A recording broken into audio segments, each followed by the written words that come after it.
একাদশ শ্রেণীতে ভর্তি নিয়ে দুর্নীতি করছে বিদ্যালয় কর্তৃপক্ষ। ভাইয়ের ট্রান্সফার সার্টিফিকেট নিতে এসে এমনই অভিযোগ তুলে সোশ্যাল মিডিয়ায় ভিডিও ভাইরাল করলো দিদি।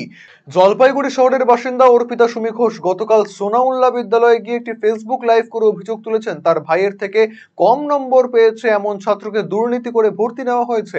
প্রতিবাদ করলেই শিক্ষক শিক্ষিকারা একজোট হয়ে ঘাড় ধাক্কা দিয়ে বের করে দেওয়ার হুমকি দেওয়া হয়েছে। ভাইরাল হওয়া ভিডিও জলপাইগুড়ি সোনাউল্লাহ উচ্চ বিদ্যালয় কর্তৃপক্ষের বিরুদ্ধে, যদিও অভিযোগ অস্বীকার করেছে বিদ্যালয় কর্তৃপক্ষ।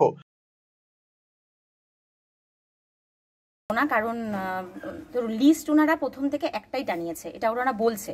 কারণ আমার ভাই ক্লাস 1 থেকে 10 অবধি ওই স্কুলেই পড়ে আছে। এবার আমিও একটা স্কুলের স্টুডেন্ট, কোনো স্কুলের নামে বদনাম করে তো আমার বিশেষ কিছু হয়ে যাবে না, আর সেটা আমি চাইও না।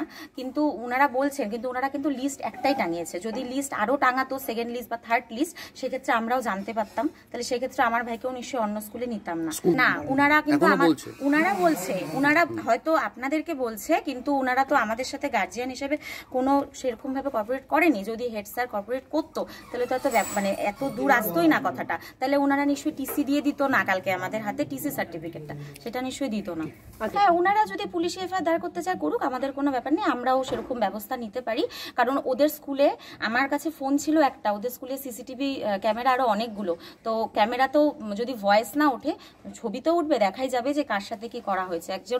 আমরাও যে একটা জায়গায় কাজ করি, কেউ যদি আপনার সাথে কথা বলতে আসে, আমি তাকে 10 মিনিট 15 মিনিট বসিয়ে তারপর কথা বলি, আমরাও জানি। কিন্তু উনি কাউকে বলতে পারে না যে আপনি 1-2 ঘন্টা দাঁড়ান, তারপরে আমি কথা বলবো। কারণ আমাদেরও তো কাজ আছে, আমরাও তো সাধারণ মানুষ। এমন তো না যে আমরা সরকারি চাকরি করি না জন্য, প্রাইভেট চাকরি করি জন্য আমাদের সময়ের দাম নেই। তো ওনাদের কি করার করুক, আমাদের অসুবিধা নেই, চাইলে আমরাও করতে পারি। কিন্তু আমি এই বিষয়টা নিয়ে আগাতে চাচ্ছি না, কারণ আমার ভাইকে যেহেতু স্কুলে ভর্তিই করবো না, তো এই বিষয়টা নিয়ে আগে লাভ নেই, সেজন্য আমি আগাতে চাচ্ছি না।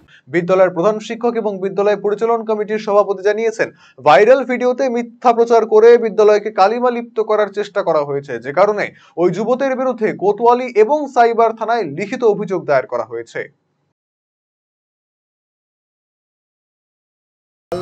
টিফিনের পর আমি যখন ক্লাস 10-এ যাই, সেই সময় আমাদেরই ছাত্র ছিল এবং তার অভিভাবক এবং তার দিদি বলছিল, তার দিদি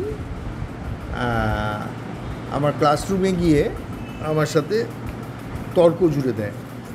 এবং মানে তাদের আমি বলি, যেহেতু প্রাক্তন ছাত্র এবং গার্জিয়ান, তাদের আমি বলি ঘণ্টাখানেক বাদে আমার ক্লাস শেষ হলে আমার রুমের সামনে তারা দাঁড়া, আমি তারপরে ওদের সাথে বিষয়টা নিয়ে কথা বলি। কিন্তু তারা কোনো কথাই শুনতে যায় না এবং রীতিমতো সেখানে উচ্চ স্বরে চিৎকার শুরু করে, এবং যেটা ঠিক ভাষায় বোঝানো যাবে না। সেই সময়ে যে সমস্ত ম্যাডাম সেখানে ছিলেন, আশেপাশে ক্লাস নিচ্ছিলেন এবং আমার সাথে তর্ক হচ্ছে দেখছে, সেই সময় ম্যাডামরা ছুটে আসে এবং ম্যাডামরা থামানোর চেষ্টা করে, বোঝানোর চেষ্টা করে। আমি সেই সময় উপরে চলে আসি, উপরে এসে অফিসে বসি এবং ম্যাডামরা ওই সময় তাকে বোঝানোর চেষ্টা করে। ম্যাডামদের সাথেও মানে সেই সময় যে ভাষায় কথা বলেছে, যে ভাষায় ম্যাডামদের গালিগালাজ করেছে, তা ভীষণই নিন্দনীয়, এইটুকু আমি বলতে পারি। আর তারপরে আপনারা তো ভিডিও যেটা সোশ্যাল মাধ্যমে ঘুরে বেড়াচ্ছে, সেই ভিডিওটা তো আপনারা দেখেছেনই।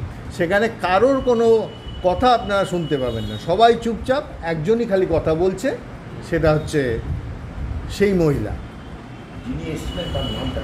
নামটা অর্পিতা ঘোষ নাম। যাই হোক,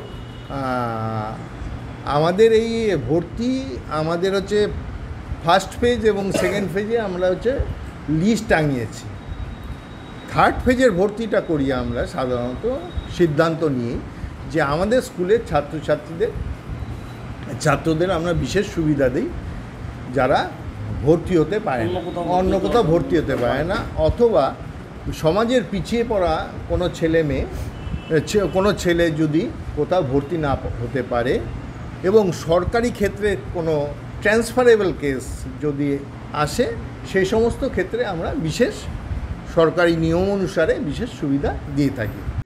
রায়গঞ্জবাসীদের জন্য সুখবর, যারা দীর্ঘদিন ধরে জয়েন্টের ব্যথা এবং হাড়ের সমস্যায় ভুগছেন তাদের জন্য রায়গঞ্জ দিশারিতে আসছেন আর.এন. টেগোর হাসপাতালের জয়েন্ট রিপ্লেসমেন্টে ভারত বিখ্যাত অস্থিরোগ বিশেষজ্ঞ doctor Barun Dutta, MD, DNB. এখন থেকে প্রতি মাসের নির্দিষ্ট দিনে ডাক্তারবাবুকে দেখাতে আজই যোগাযোগ করুন দিশারি হেলথ কেয়ার, উকিলপাড়া, রায়গঞ্জ শাখায়। যোগাযোগ করুন 7477785509, 7477785512 এই নম্বরে।